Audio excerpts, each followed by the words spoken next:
Inkbound is a game that I initially overlooked due to bad reception when it first released into early access. But I've been playing it off and on for the last 6 months, and I've been loving it. It's become one of my go-to comfort roguelites.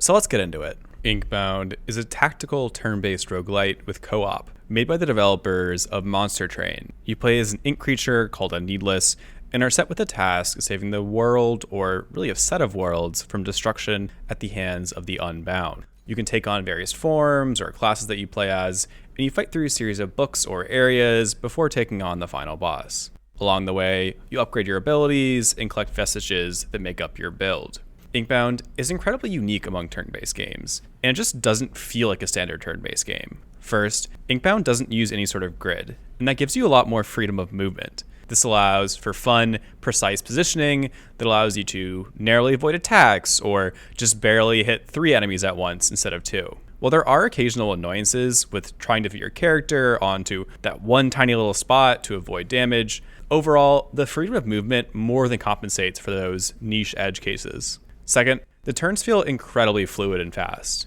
You use multiple abilities during each turn and move around as if it's a live action game during those turns and between attacks. This makes the combat feel very smooth, almost like, again, it's a live action game during those moments. You can see all the enemies' intentions, and when it's the enemy's turn, all of them move in rapid succession. So you never have those waiting periods where you're just tapping your fingers and waiting for enemies to do their move. Altogether, this makes Inkbound the most live-action feeling turn-based game that I played, as contradictory as that sentence feels to say. You play each run as different characters, and each of these characters comes with 3 standard abilities or bindings in their base kit, as well as 2 more slots that are filled in during your run with bindings from a shared pool across characters. Along the way, you upgrade your bindings with augments, giving them more effects or occasionally upgraded variants, and you also collect vestiges. At face value, vestiges are like relics in any other roguelike game. They give you passive effects like poisoning enemies when you hit them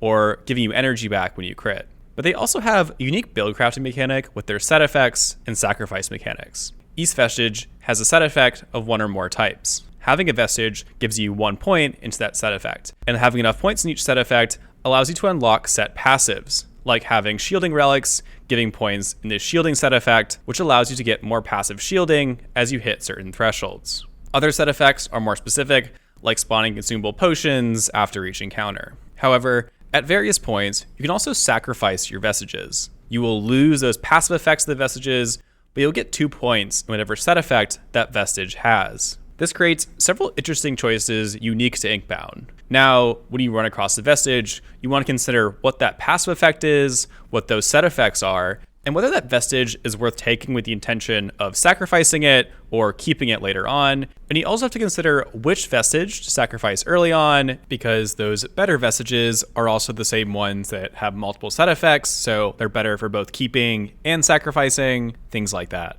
I think this style of buildcrafting felt really innovative to me in a way that I really enjoyed. And it was one of the selling points of Inkbound for me, along with that fun core gameplay. Since you can only hold 7 vestiges at once, that vestige turnover and sacrificing is a core mechanic of the game. The final important piece of each build is your starting trinket. Broadly, these take 2 forms, ones that are general buffs or allow for different playstyles or variants, and ones that allow you to really lean into a more specific build type from the start. With a couple exceptions though, these mostly just add to your overall build as opposed to changing your playstyle. I think it's worth mentioning when talking about Inkbound that the game originally had a different direction. It was planned as a more live service MMO light type game that had a battle pass, microtransactions, and an online requirement even for single player. These things were not well received by the player base, so the developers, to their credit, responded appropriately. They removed the battle pass, only have some cosmetics as microtransactions, and allowed for offline play for single player. This shift in story reminds me a bit of Wayfinder for those of you that followed that game, though obviously the specifics are a little different. Relics of these design choices are still present, like a core lobby area that allows you to see other characters of other players that are also in that lobby. While this game does have co-op, I did play this game 100% solo, and I still had fun with it. So you don't need to play that co-op to have fun, but it's there for you if you want it. Inkbound does also run great on Steam Deck. I had no issues there. It has full controller support as well, and the controls there feel pretty good. I do definitely prefer playing on PC with keyboard and mouse because it makes the turns a lot faster. Because there's a lot of different actions and abilities, the control scheme on controller feels like navigating a menu as opposed to more organically using a controller. It makes sense for what the game is, but again, it means that keyboard and mouse is just much faster. Also, I do want to say there's a lot of information to keep track of with all these different passive effects, condition effects, buffs, things like that. But the UI in general has it all available for you. There are some quirks to learn at first for finding all the information, especially if you're playing on controller, but when you do, it's all accessible and findable with occasional edge cases. Now let's talk about RNG and variety in Inkbound, focusing on bindings and abilities first. Most of your run variety in regards to your moveset is decided before you start your run based on what character you choose. You have the starting moveset for your character, which actually do feel pretty different to me. Each character has passive effects and mechanics that make them play differently from each other and how you combo their abilities together, and again, the abilities themselves are also different. However, that variety between characters is worsened by the shared pool of bindings, which just isn't that big of a pool of abilities, and it can make all the characters blend together a little bit more. You can choose certain starting trinkets as well that give you both set bonuses and also guarantee a specific binding for your fourth ability. And in that sense, you can have 4 out of 5 of your abilities decided before you even start your run. Another limitation to the ability variety or moveset variety is that it feels really bad to not have at least one shield or healing ability. You can flex some abilities into healing or shielding with their upgrades, with those augments, and there are also plenty of shielding and healing vestiges with their respective shielding and healing set effects that can be very powerful and make up for some of that healing and shielding if you don't have those bindings. But in general, I found myself to have much more success when I had one of those bindings being one of the 2 or 3 shielding or healing bindings, which again, just further limited that variety moveset wise.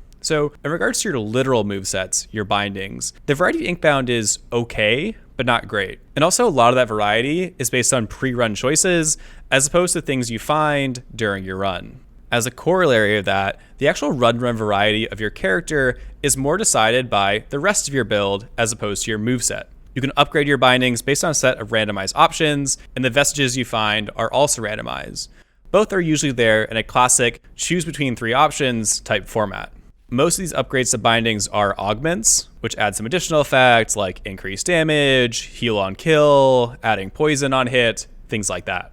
But there are a couple points where you can upgrade those bindings moveset-wise, which can give them a slightly different base effect and pattern, but you don't get these for every ability on every run, and some of them are less impactful than others. I think the RNG around these augments and vestiges are better balanced. It gives them a classic roguelite vibe of needing to work with what you have, what you find, while having some degree of agency over what you focus on. There are over 200 vestiges, so you'll definitely see a lot of different things. That means there's a lot of variety of build types, a lot of different types of build you can do, but also a lot of variety within each build type. If you want to do a poison build, you can always find some poison relics, but it won't always be the same ones run to run. And because of how set effects work, all poison relics will improve those poison set effects, either passively or when sacrificed for that increased bonus. So even bad poison relics can help out your poison build a lot by building up your set effects. In that sense, the vestige sacrifice mechanic serves as another counter RNG measure. Even if vestige is bad or doesn't fit your build,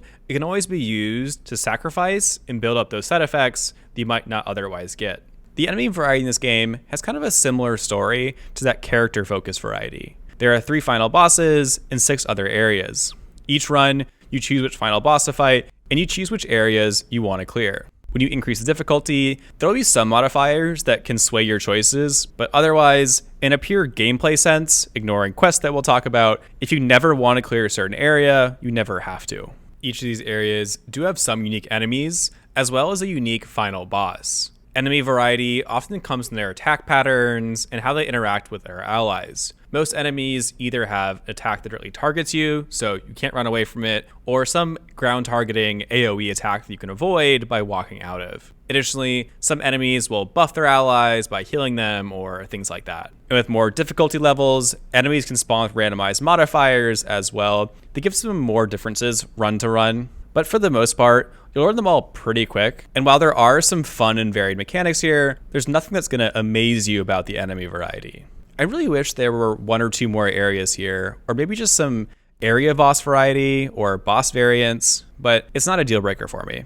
One thing I do like about the area variety is that within each area, you can choose your next room. And in addition to choosing reward type or room type, you can also choose between harder and easier enemy encounters if you want more or less reward. Oftentimes, I would just choose the hardest room regardless, but there were some times when I was a little weaker or lower on health, and I would choose the easier rooms. It's a nice risk-reward mechanic to manage. And as a quick aside, there's also a daily challenge run you can do that adds some fun build modifiers and things to try if you want some more gameplay variety that way. So as a whole, I think the variety here is good enough for me. It's a nice mix of RNG and counter RNG measures, and I like the different characters with the different movesets and comboing mechanics. But I also suspect that this RNG and variety will be one of the main deal breakers for people that don't like this game. A lot of that variety is self-driven. You have to try different characters, different builds, different areas, different bosses on your own because you have to actively make that choice. And while I like some of that variety, you have to choose them and seek them out. Inkbound is a game with a ton of progression. However, it's all squarely horizontal progression, or progression that adds more gameplay variety as opposed to progression that makes you more powerful. There are two main systems for that progression: experience points that give you levels, and quests. Experience points are gotten mostly by just going on runs, but also by completing quests. Really, just playing the game will give you a really solid influx of experience. Getting more experience allows you to level up, which displays your level to everyone else in that core lobby. But more importantly, you also unlock more vestiges and trinkets you can use on future runs, adding for some more variety. Do note though, you have to manually collect your rewards after leveling up, which I didn't realize for at least 15 hours. So I ended up getting a ton of rewards at once that I would have rather gotten along the way, especially since leveling up is the only real way to unlock trinkets. Generally, a bulk of vestiges and trinkets in this game are gotten through this leveling system, so just playing the game gives you most of these things passively. It takes a decent, but not crazy amount of time to get the important unlocks from the system, and after that point, more levels just reward you with dust that allows you to unlock more cosmetics. Quests are the other main system for getting unlocks. This game has a ton of quests, almost an overwhelming amount at times. These quests range from providing experience points, unlocking new vestiges or characters, and progressing the story, which we'll talk about in a second. There are also daily quests that can be completed, which just provide an additional way to get experience. The actual content or tasks of these quests can range from very general tasks, like win 5 runs, to very specific niche challenges, like defeat 3 enemies of this type with one specific character using one specific vestige. I mostly like this quest system. It always gives me some specific tasks to strive for, mostly without feeling super grindy, and I liked that. But at the same time, a lot of these quests are so specific that they felt almost pointless to even go for, since you need RNG to align with specific pre-run choices. Fortunately, you can pin certain quests to your UI to remind yourself of those goals you're striving toward, and you'll get all of these quests eventually when RNG aligns for you. But if you really want to rush through those quests with any sense of urgency, it can be really frustrating to get one of over 200 vestiges on one specific character to kill certain specific enemies. All the characters, except the 2 starting characters, are unlocked by these quests. And for the most part, it's completing a fun short story with a couple tasks that give a nice background for each character or each form. But the last character takes an exceptionally long time to unlock compared to the others, and also requires you to very deliberately complete these quests with those more niche challenges.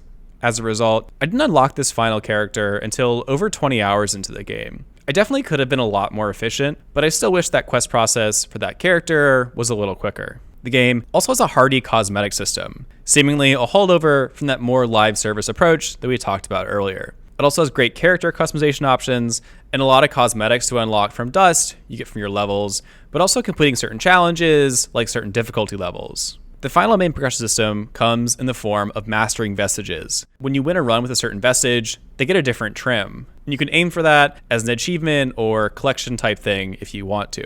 I do wish these trims rewarded you for vestiges that you sacrifice on the run, but not a big deal either way. And while talking about winning runs, let's talk about difficulty levels. The core game of Inkbound was not super difficult for me. After I did my first learning run or two, I won 5 or so games in a row, each on harder difficulty levels, and often while trying new characters. But this game does give a more satisfying challenge once you're past those early levels. Each of those levels adds specific new challenge, like ascension levels in Slay the Spire. Once you're past the 10th difficulty, higher levels stop adding new challenges and instead increase the difficulty of existing modifiers, for a total of 20 challenge levels to climb. These difficulty levels are a very familiar system, but also very functional. Altogether, Inkbound has quite a lot of progression. I think as a whole, it does it well. It falls apart a bit with some of those edge cases, like how long it takes to unlock that last character, and how obtuse it is to complete some of these quest tasks. But if you're looking for a roguelite that has a ton of unlocks without vertical progression, without making you more powerful run to run, Inkbound should definitely be on your radar. There's a surprising amount of story in Inkbound, all of which is voice acted. You're playing as a Needless, a creature that is somewhat alien to a lot of other NPCs, who initially treat you with varying degrees of bewilderment and hostility. You uncover more secrets about this world, like relationships between the Binders and the Quills, how these magnificent story worlds were created, and how things have fallen apart with the arrival of the Unbound. Most of this story is told through quests, and you unravel more about this world as you complete them, as well as discover various rifts between different NPCs in the Ethereum. I like this story, and I think Inkbound could have been an almost Hades-level narrative. But it has a couple problems. First, some of these quests are so specific that it takes you a while to really unravel them and actually get that narrative, that story. And that really hurts the pacing. It can be frustrating if you want to do that story quickly. It's just hard to force through. Second, the naming convention in this game made things hard to keep track of for me.